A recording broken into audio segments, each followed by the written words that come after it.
हरे कृष्णा। जय श्री राधे श्याम। आप सभी भक्तों का स्वागत है भक्ति ज्ञान में, उस पवित्र स्थान पर जहाँ हर कथा केवल सुनी नहीं जाती बल्कि हृदय में उतारी जाती है। भाइयों और बहनों, एक विनम्र स्मरण है, अधूरी कथा हमेशा अधूरे ज्ञान की वजह बनती है। इसलिए कृपया आज की कथा को आरंभ से अंत तक संपूर्ण श्रद्धा से अवश्य सुने, क्योंकि इन दिव्य कथाओं का उच्चारण ही जीवन के अंधकार को प्रकाश में बदल देता है। आइए प्रवेश करते हैं मार्गशीर्ष मास महत्व के 5वें अध्याय में। सुनिए मार्गशीर्ष मास महत्व का 5वां अध्याय। इससे पहले के अध्याय में आपने जाना था किस प्रकार भगवान शिव ने देवी पार्वती को श्री राधा रानी के श्रृंगार पूजन के बारे में बताया था। आज आप सुनेंगे उस स्तोत्र के बारे में जिसके पाठ या श्रवण से राधा रानी अत्यंत प्रसन्न होती है और अपने भक्तों को गोलोक धाम में स्थान देती है। इससे पहले आप सभी से एक विनम्र अनुरोध है। बहुत कठिनाइयों के बाद मैंने रुकी हुई भागवत के अध्यायों को पुनः सुनना प्रारंभ किया है। यदि आज की कथा सुनेंगे तो मुझे पूर्ण आशा है कि आने वाली भगवत कथा भी आपको अवश्य प्रिय लगेगी। कृपया आज का यह अध्याय अंत तक अवश्य सुने। हमारी एक छोटी सी कोशिश है आपके दिलों में जगह बनाना। अगर आप सुनते हैं तो हमें लगता है हमारी वो कोशिश कामयाब हो गई है। आइए प्रारंभ करते हैं कथा को। भगवान शिव ने देवी पार्वती से कहा, हे देवी, मैंने श्री राधा की पूजा का विधान बताया, अब स्तोत्र भी सुनो। एक बार श्री राधा जी मान करके श्री कृष्ण के पास से अंतर ध्यान हो गई। तब ब्रह्मा, विष्णु, शिव आदि सभी देवता ऐश्वर्यहीन, शक्तिहीन, पत्नीहीन और उपद्र से घिर गए। सभी देवता भगवान कृष्ण की शरण में आए। श्री कृष्ण ने स्नान कर शुद्ध होकर सती राधिका की पूजा की और उनकी स्तुति स्तोत्र किया। श्री कृष्ण बोले, हे सुरुचि राधे, क्या मैं आज भी तुम्हारा प्रिय नहीं हूँ? तुम जो नित्य कहती थी, हे कृष्ण, तुम मेरे प्राण हो, वह वाणी आज मौन क्यों है? मैंने जो कहा था वह आज भी सत्य है। तुम मेरे 5 प्राणों की अधिराष्ट्रीय देवी हो। राधे, तुम मेरे बिना निर्जीव हो। तुम ही महाविष्णु की माता, मूल प्रकृति, ईश्वरी, ज्योति स्वरूपा हो। तुम ही भक्त हित के लिए रूप धारण करती हो। वैकुंठ में महालक्ष्मी और सरस्वती के रूप में निवास करती हो।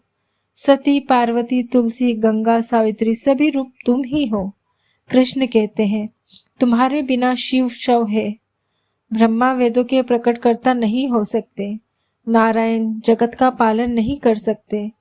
यज्ञ फलहीन हो जाता है, वाणी मौन हो जाती है, कर्म असफल हो जाते हैं। हे राधे, तुम ही सर्वशक्ति स्वरूपा हो। मैं सर्वस्त्र तुम्ही पर आश्रित हूँ। अग्नि की दाहिमा तुम, चंद्रमा की शोभा तुम, सूर्य की प्रभा तुम, कामदेव की रति भी तुम, सृष्टि की मूल प्रेरणा भी तुम। श्री कृष्ण की स्तुति से राधा पुनः प्रकट हुई। देवता शक्ति संपन्न हो गए, जगत सशक्त हो गया, गोलोक गोपगणों से समृद्ध हो गया। इसी प्रकार हरिप्रिया श्री राधा की स्तुति कर राजा शिव गोलोक धाम गए। जो मनुष्य इस स्तोत्र का पाठ करता है उसे श्री कृष्ण की भक्ति और दासी भाव मिलता है। स्त्री वियोगी पुरुष 1 माह तक श्रवण करके तो सुंदरी सुशील पत्नी पाता है। अधि दुर्लभ इच्छाएं भी पूर्ण होती है।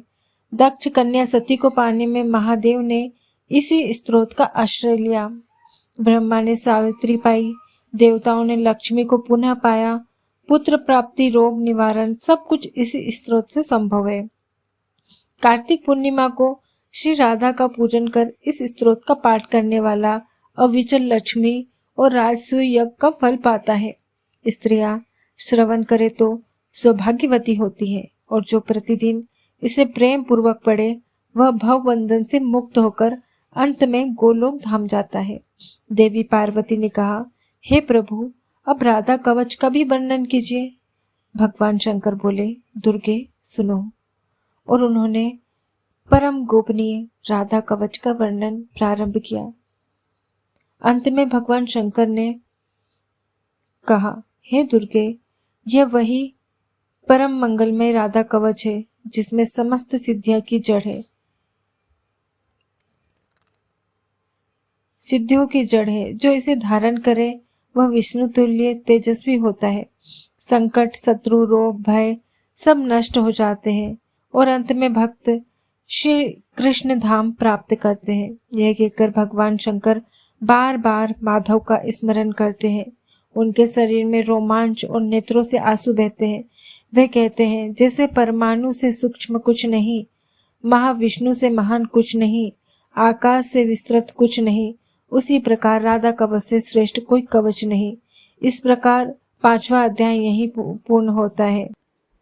वंशी शोभित कर मधुर नील जलत तन श्याम, अरु अधर जनु भीम फल नयन कबल अभिराम, पूर्ण इंद्र अरविंद मुख पीतांबर शुभ साज, जय मन मोहन मदन छवि कृष्ण चंद्र महाराज, जय यदुनंदन जय जगवंदन, जय वसुदेव देवकी नंदन, जय यशोदा सुत नंद दुल, अरे प्रभु भक्तन के द्रग तारे, जय नट नागर नाग नथैया, कृष्ण कन्हैया धेनु चरैया,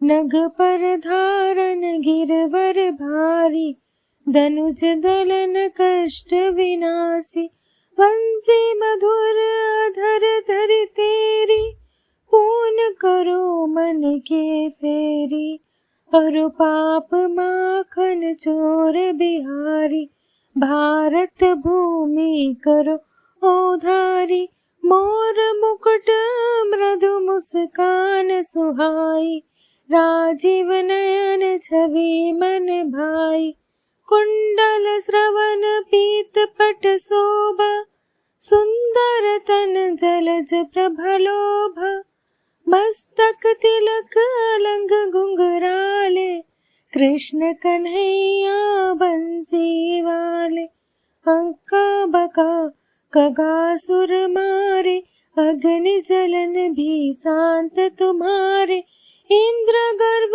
हयो रिसायो, मसुर धार जल्दी बरसायो, डूबत ब्रज को बचाने वाले, नक से गिरवर धारन वाले, सुंदर नीला सब तारो, कंस कुटिल का मान उतारो, माता पिता की बंदी छुड़वाई, अग्रसेन को राज दिलाई, मृतक छा सुत जीवित ला, देव की शोक हरन कहला, भौम सूर्य मुर दैत्य निहार, 10 सहस्त्र कुमार उबारे, त्रिजटा चिर हरन जो घंट्यो, जरासंधि राक्षस भी मरनो, बकासुराधिक दैत्य संहारे, भक्तन के तुम कष्ट निवारे, दीन सुधामा के दुख टारे, तंदुल दीन मुटुर डारे, विदुर ग्रह का साग सुहायो, दुर्योधन मिथ्या तजियायो, प्रेम प्रभाव भोग तुम्हारा, दीन